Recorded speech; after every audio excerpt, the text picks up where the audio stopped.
Fearidescent Cleo, and a bit of an interesting circumstance at that. So, I will quickly say, yet again, I am filming on my laptop, so excuse the poor quality. I asked for Amped Up Frankie, Scaradice, Draculora, and Neon Frights, Torlai, and Twyla, as well as Holiday Claudine for Christmas. That sounds like a lot, but quite a few of them are low ranked on my list, and 2 of them may end up coming from my aunt, who never has ideas on what to get me.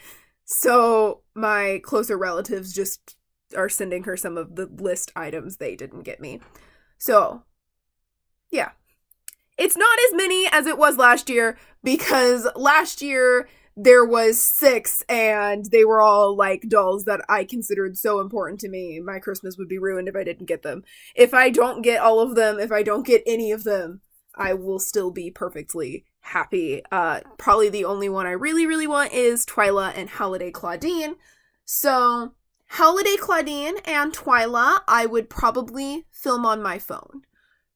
Torlai, Scaradice Drac, and Amped Up Frankie will probably get laptop filming treatment.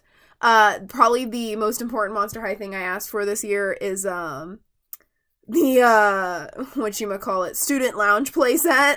I kind of want that more than any of the dolls I asked for. I really wanted it, and then I saw it in Target, and I was like, oh my god. I wanted it so bad, I nearly bought it with my own money right then and there, but I was like, no, I need things that I'm really excited about on my Christmas list that aren't just giant Furina and Lenny plushies.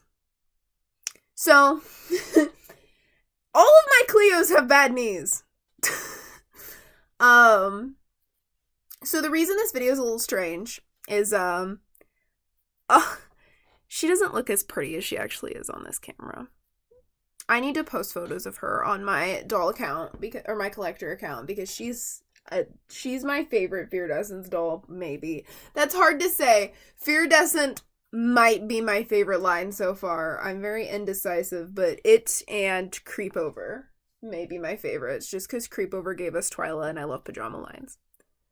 So, I sometimes struggle to mix and match my Monster High dolls outfits.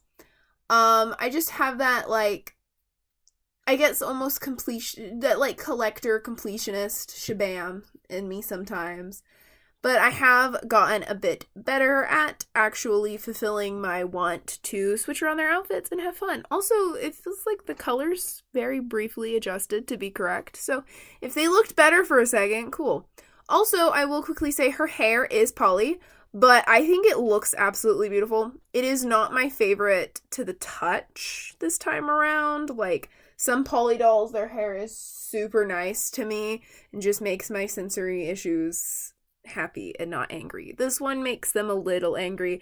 Not enough for me to not want to touch her. I see some people be like, ew, polypropylene, I don't want to touch the doll at all.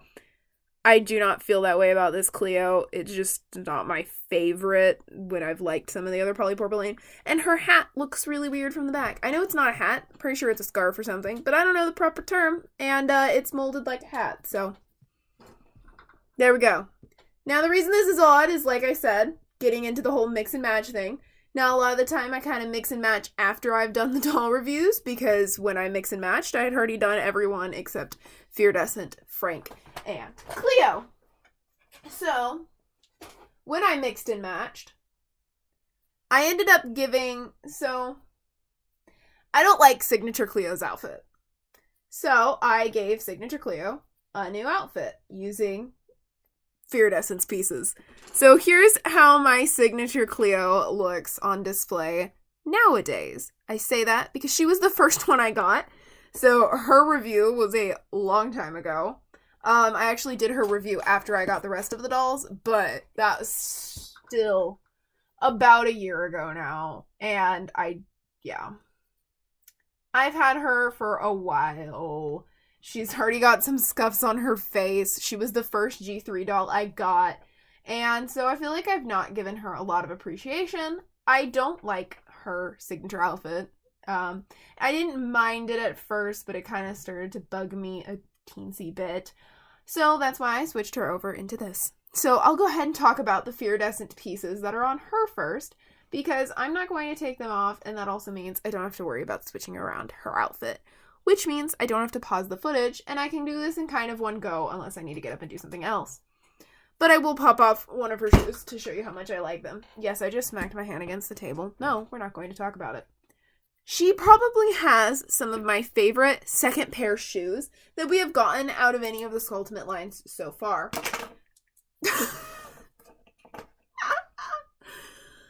Okay. Fun times.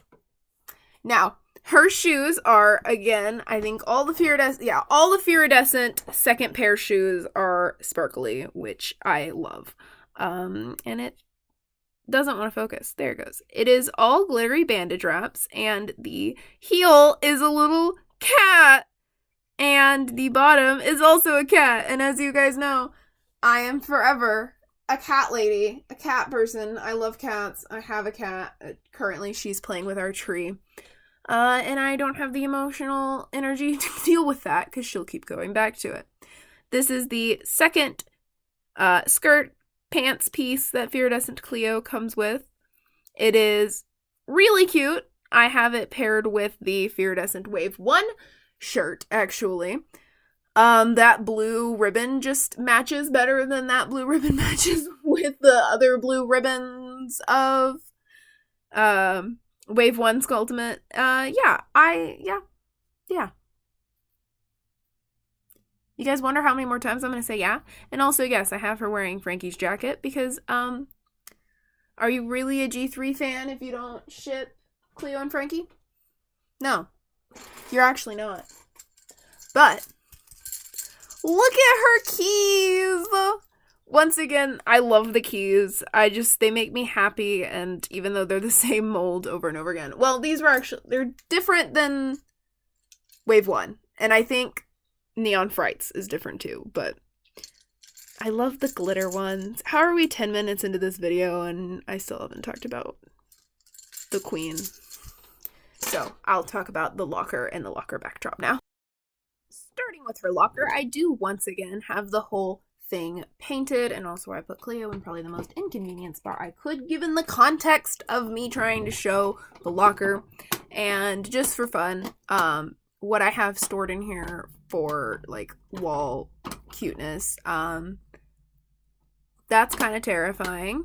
And then Hello Kitty as a pumpkin, Hello Kitty as a skeleton, and that's even more terrifying.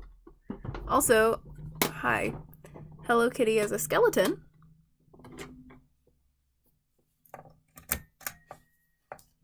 As I try to be dramatic, except I'm a bit too slow to be dramatic enough. Glows! Fun times. This is not Monster High related. I'm less fond of how I painted this one than I am of some of the other ones, but I still think it's cute. So, then we have her actual physical locker door, which, if the lighting will be polite to me, diamonds. Those are really cute, actually. And then, once again, I love the amount of references that they include on the bottoms here. We have these Tut and Hissette things. I don't think they're the actual pets, because that would be really weird. So they kind of just remind me of Melanie Martinez's most recent perfume. Like, the giant head on top of this, like, cylindrical thing. That, I believe, is her compact from her first doll. Her caboodle, which I think is really fun. Her earrings from this line, that is her signature, or her, oh my god, her Skulltimate art. And then the bone stick from her whatchamacallit doll, her Day at the Mall. I almost bought that, and then every one of them looked really, not too swell, so did not. I bought Pokemon cards instead. Yeah, I think that's really all to say about that. I'm really awkward this time around. Normally I'm not this bad. Then just, that is upside down. Her actual, like, physical locker background, and you got gems, and scarabs. Yeah. Yeah, that's that. Cool. And so now I'll talk about her accessories really quick and then talk about the bulk of her. I would like that to stop opening. Now it's just getting creepy. Oh my gosh. Please. You're scaring me.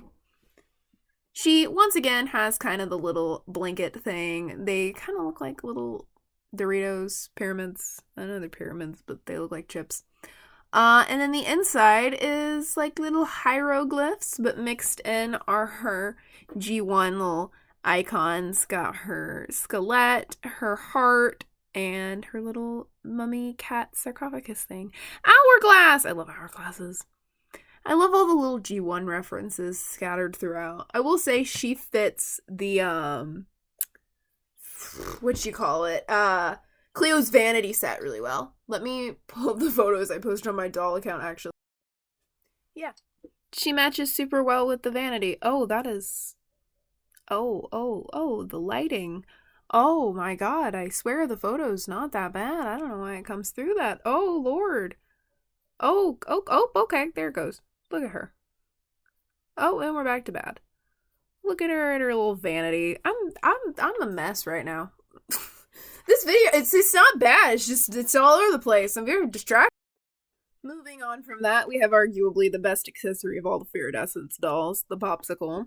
Now, I will say only the front of the stripes comes actually painted. I painted the backs. And the back and sides, because it really bothered me that it wasn't. I really recommend that because it makes a huge difference. Little popsicle guy. I'm not in frame. I'm like all the way down here. Look, popsicle. This video is a train wreck. So her bag is actually really cool. I love the snakes and the fact that it's just this big eye. I feel like they did really well with Cleo's design this generation. Like, I think she's one that everyone hates, and I think it's just because her signature and her Skulltimate doll were a little rough, but her Monster Ball and Fearidescent doll, oh my god. She has this little eye makeup pencil. I don't know. I don't do my makeup, so I don't know the terms. Huge props to... Oh, God, it's gone. Nope, never mind, it's not. Huge props to people who can do their makeup. The second I want to try, and then I take off my glasses, and I can't see anything I'm doing, and then I cry. Yeah, long story short, really. She has this adorable freaking lipstick. It's a little cat. And just... boop. Is it actually glittery? No, but it's pearlescent. It's super cute. I love it. I know a lot of people don't like the glitter of the Fearidescent dolls. For me, it's one of my favorite parts. I don't know. I guess I'm controversial to Monster High fans because I like the glitter and I like the tinsel. But you know, what do you do? I like what I like. Complain about your tinsel elsewhere. So now we talk about actual Cleo. And so you may have noticed, if you're familiar with Monster High dolls, you might have noticed, or not Monster High dolls in general, but Fearidescent and Skulltimate specifically, they come with 2 shirts. You might be thinking, where's the second shirt, Elizabeth? You showed the other accessories that she's not actually wearing. Where's her other shirt? Funnily enough, she's wearing both. So it would be really hard to try and take it off, but she comes with that mesh sleeved mummy stripe shirt. And I didn't like the mummy stripes. And so I actually put her little tank top over the top. And I love it so much. I also gave her the shiny shorts, which I will say they are kind of the cheapy looking part of this line, but I think they do work. I like all of them with all of the dolls. I feel like they could have done something more creative. Obviously, they opted not to, but at least it's still likable, at least in my opinion. So it doesn't bother me. But yeah, she's wearing both shirts. The top one is really cute with like the little hieroglyphs. I kind of always forget that they actually have the waist articulation. it's so exciting, and so I forget that it's there, and then every time I touch them, I'm like, oh my god! I don't really know what the bottom symbol of that necklace is, but it's just a long... It's the same format as most of the necklaces from this line. They all kind of use the same layout. Or correction. Oh, I just noticed. In Wave 1, Drac and Claudine have necklaces in this style, and Cleo and Frankie. Frankie has the collar, Cleo has a choker. In Wave 2, Fearidescent, Cleo and Frankie have matching necklaces of this style. And then, Drac has a collar and Claudine has a choker. Now, I will throw out a new headcanon. What if these are the necklaces that Cleo and Frankie made together in that one episode? And I know they made bracelets. I mean, maybe it was just jewelry. I'm saying that those are the ones they made together. Anyways, her earrings, pretty basic. Some of the earrings are either really good or just kind of, yeah, they're there. At least the color's good this time. I added gold to them so they're not just orange. Yeah. Look how perfect her face is, though. Look at that! It actually focused really nice. So she has that little swirl. I know that there's a name for that. I can't think of what it is. All of her dolls have it, and I think that's really cool. I love her glitter makeup. I don't know why I'm using her actual hand to point to her makeup, but you know what? That looked really weird. I love her side glance. And I love that her side glance lines up with Coffee Break Frankie's side glance. Has anyone talked about that? Because it needs to be talked about. I think Draculaura has a slight side glance on all of her dolls, but other than that, this Cleo and that Frankie are the only ones with them, and they're looking at each other. I love the glitter on all parts of her. Cool. Moving on. Still love the sculpted bandages. I think that's one of the best parts of Cleo. Her shoes. Oh yeah, I painted those blue. I totally forgot. I feel like they did these shoes very well. I love the wings on them. I didn't expect that at all and freaked out when I opened her. I love her shoes. Now, I did actually just notice this. I think she kind of looks more coppery than the other Cleo I have out. I don't know about Skulltimate Cleo. But comparing Fearidescent and Signature, her skin does look a little more pearlescent on Fearidescent. I don't know if that's a Fearidescent thing, if mine just dulled because I've already had her for so long, my Signature one, or if it is literally maybe just because this was the first Cleo, they didn't decide what they wanted to do for sure yet, and then ended up making her more pearlescent by Fearidescent. Losing my train of thought again. YouTube video, but by an ADHDer. That's what this is. Her hat kind of pushes down her hair perfectly, in my opinion. Her hat's very simple. It's cute. You can't really go wrong with it. It's just like fabric. It's very gold with a little orange on it. And that's it. I did Cleo's review really fast, and now I'm like clear for Christmas. I can do unboxings or reviews of anything I want for Christmas. If you go to my collector account, I'm currently opening the Pokemon Advent Calendar every single day on camera. It's a lot of fun. I got a secret rare today, which shocked me because I thought all of the packs in there were like generic, like overstock. Like I thought that they would have tested everything in there to make sure there was nothing good, so I was shocked. It's not a super valuable secret rare, but it's still more than a regular rare or a holo, but no, fall over. You know what? I don't think I want her to fall over. I love her too much. She can just... Here's your little bag. Here's your... Take your purse, Cleo. And your wrist is backwards. Oh no. Take your backwards popsicle. Fix your tinsel. I don't mind the tinsel, but I guess I put her hat in weird because it's not staying the way it was before.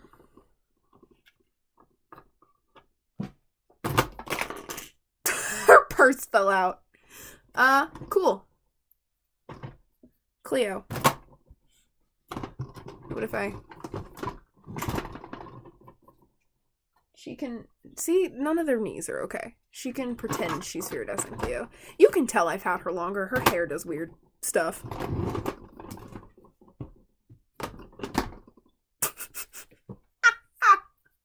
I'm done now.